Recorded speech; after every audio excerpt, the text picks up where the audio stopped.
Did you recently lose someone you deeply loved? You're not alone.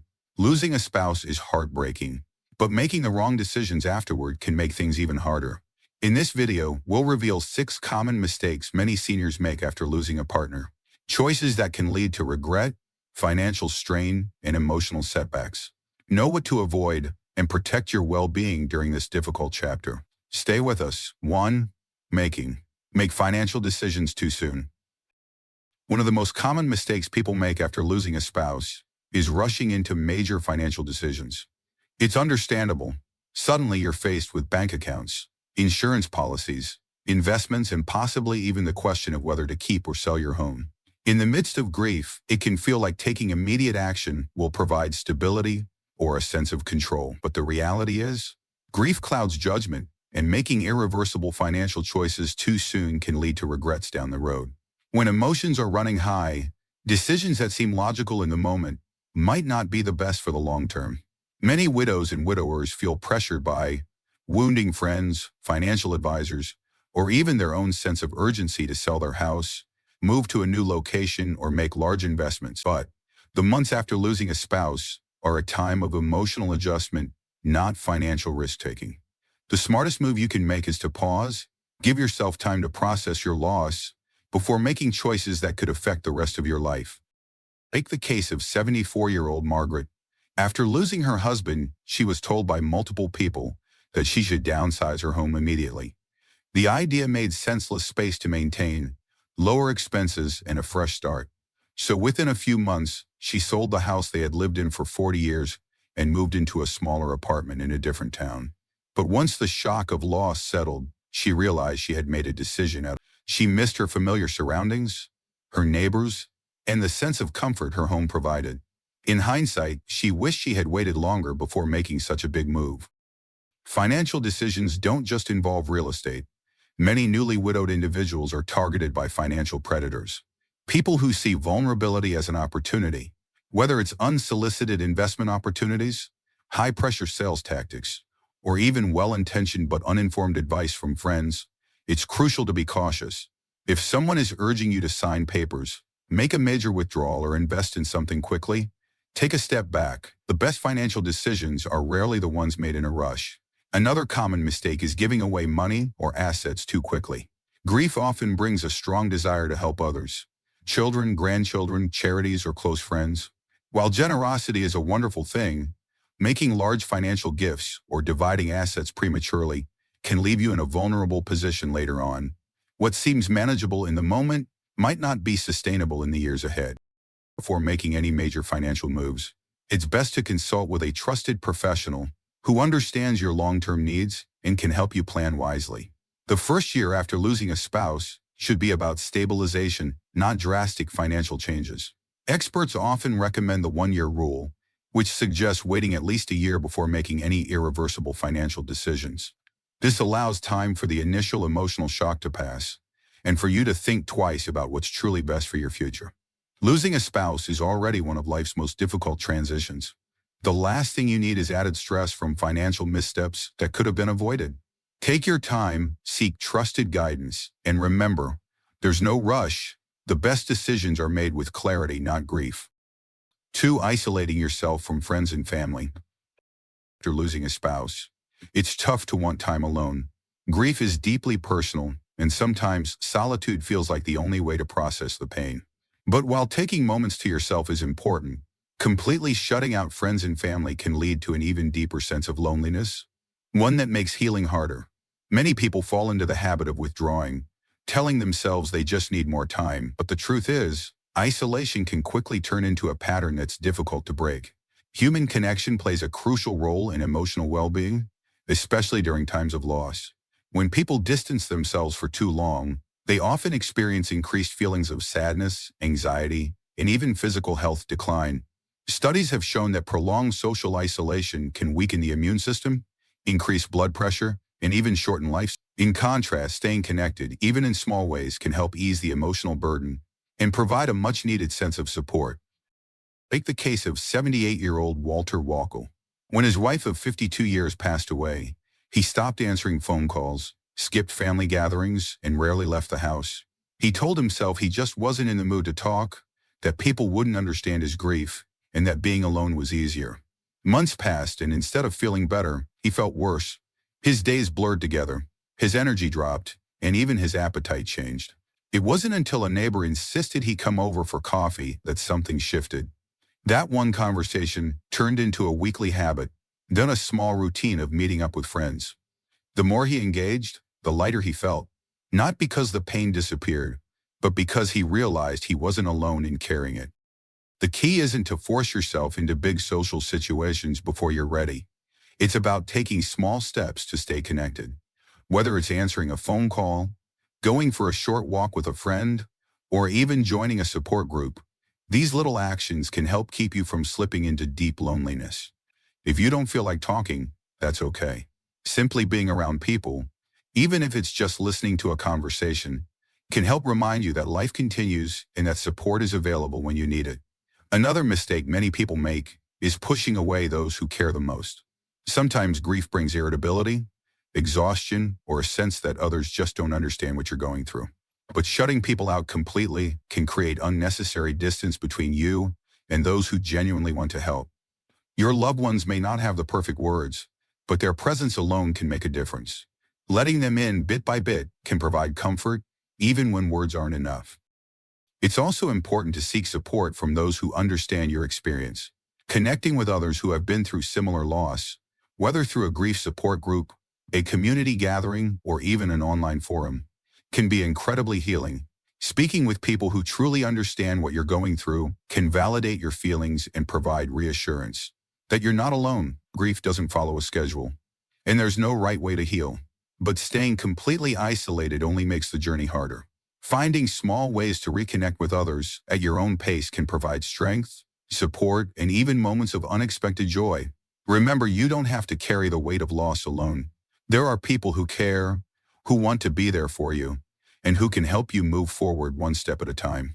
If you're still watching this video and finding these insights valuable, please comment number 2 below to let me know you're here. And if you haven't subscribed yet, I recommend you subscribe and turn on the bell so you don't miss any videos. Your support helps us continue creating good content to inform and inspire you. Now let's move forward. Number 3, ignoring your own health and well-being. After losing a spouse, many people become so overwhelmed by grief that they stop taking care of themselves. Doctor visits get postponed, meals are skipped, and routines slip away. Some even feel guilty for focusing on their own health, as if it dishonors their grief. But the truth is, neglecting your well-being doesn't bring you closer to your loved one. It only makes healing harder. It can lead to sleep issues, poor appetite, high blood pressure, and even a weakened immune system. Over time, these effects build up. Just ask James, 81, who stopped eating properly after his wife died. With encouragement from his daughter, he began making small changes, simple meals, more water, and soon felt stronger, more stable, and better able to face each day. Self-care goes beyond food. Gentle movement, regular sleep, and staying socially connected are just as important. Even a short walk or casual chat can lift your mood. Don't skip medical checkups. This is when your health needs attention the most. And if you're struggling mentally, don't be afraid to reach out. Talking to a counselor or support group isn't weakness, it's strength. Spouse would want you to keep living, not just existing. Taking care of yourself is not letting go of them. It's honoring them by continuing forward with strength and grace. 4, saying yes to every request or obligation. After losing a spouse, many feel pressured to stay busy, saying yes to every invitation, favor, or family need. It may come from guilt, wanting to distract yourself, or the urge to seem strong.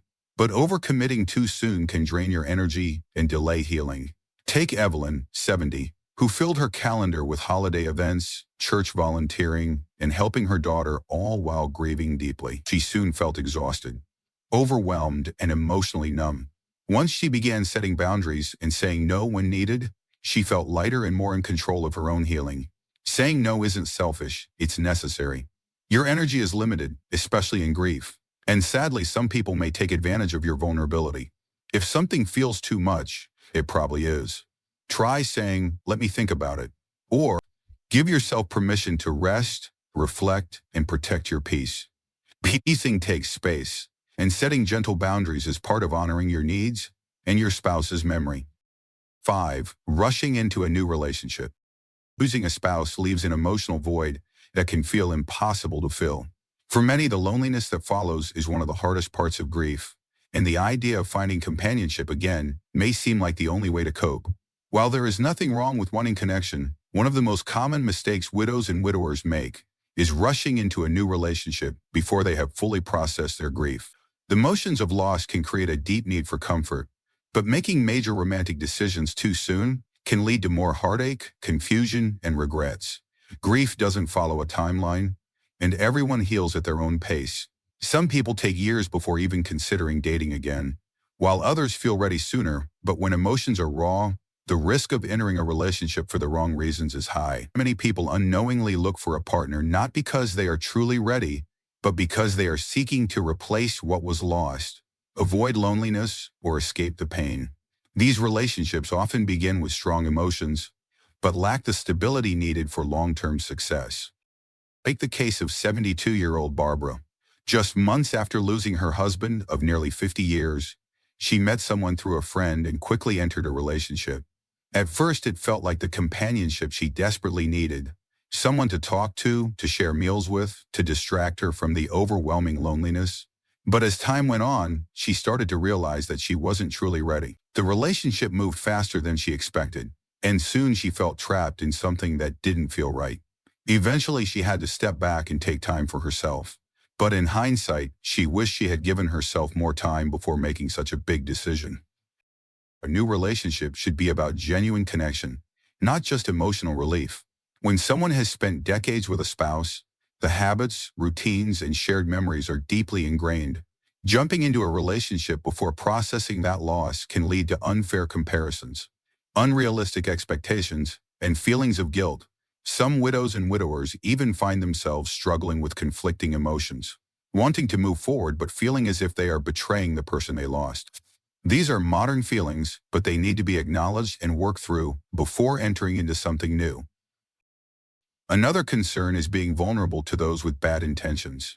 Unfortunately, there are people who take advantage of those who are grieving, offering emotional support only to manipulate or exploit them financially.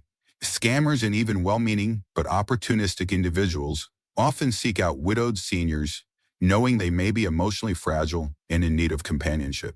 This is why it's essential to trust your instincts and take your time. If someone is pressuring you to commit quickly, make financial decisions, or distance yourself from friends and family, those are red flags that shouldn't be ignored. This doesn't mean avoiding love or companionship forever.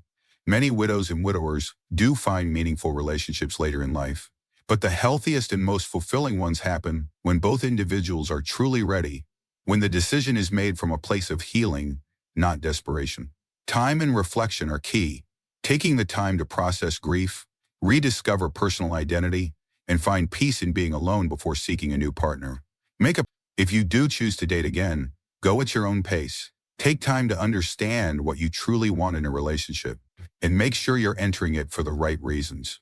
Talk with trusted friends or family members about your feelings, and don't feel pressured by anyone's opinions, whether they think it's too soon or that you shouldn't be alone. 6. Holding on to every possession without letting go. One of the hardest things to do after losing a spouse is deciding what to do with their belongings. Every item holds memories, and the thought of letting go can feel like losing them all over again. Many widows and widowers struggle with this, keeping every piece of clothing, every personal belonging, and every small item exactly as it was, afraid that moving or changing anything means erasing the life they shared. But while it's understandable to hold on, keeping everything indefinitely can sometimes make grief even heavier, preventing emotional healing and the ability to move forward. Holding on to some sentimental items is completely unnatural. There's no rule that says you have to get rid of everything. But keeping an entire home untouched for years, leaving their closet exactly as it was, or avoiding making any changes can turn a house into a shrine of grief, rather than a place of comfort. Over time, instead of bringing peace, it can serve as a daily reminder of what has been lost, making it harder to adjust to a new chapter of life.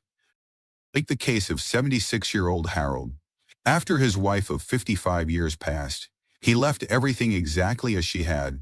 Her shoes stayed by the door, her clothes remained in the closet, and her favorite chair was left untouched. At first it felt like a way to keep her close, but as the months passed, he realized that walking past her untouched belongings every day was keeping him stuck in the same place emotionally. He wasn't ready to get rid of everything, but when he slowly started donating some items, keeping only a few meaningful ones, he felt a sense of relief. It wasn't about forgetting, it was about making room for healing. Letting go doesn't mean forgetting or loving less, it means allowing yourself space to breathe. Instead of forcing yourself to make sudden changes, start small. Choose a few meaningful keepsakes, a piece of jewelry, a handwritten note, a favorite photo, and create a special space for them. Then when you feel ready, begin sorting through other belongings, deciding what truly holds meaning and what is simply taking up space. Another mistake people make is feeling pressured by others to get rid of things before they're ready. Friends or family members may mean well, suggesting that you should clear things out or move on. But this decision should always be made on your own timeline. If you're not ready, don't rush it. At the same time, be mindful that holding on to everything out of guilt or fear may be keeping you in a place of sadness longer than necessary. There is also an emotional balance in repurposing rather than just removing. Some people find comfort in turning an old shirt into a quilt, transforming a collection of letters into a memory book, or passing down sentimental items to loved ones who will cherish them. This way their presence remains, but in a way that brings warmth instead of just sorrow. Ultimately, grief is not about things, it's about love, memories, and the bond you shared. No object can replace a person, but clinging to everything they owned won't bring them back either. Letting go in small and thoughtful ways is not an act of forgetting, it's a step toward honoring their memory while also making space for your own healing. Moving forward doesn't mean moving away from them, it simply means carrying them with you in a way that allows. Losing a spouse turns your world upside down, but your choices in grief shape your healing. Say no to rash financial moves, isolation, neglecting health, premature romance, and clinging to possessions to find strength and clarity. Grief has no timeline, but avoiding these traps protects your heart and future. But hit home, share a quick thought below, like, subscribe, share if this helped. See you next time.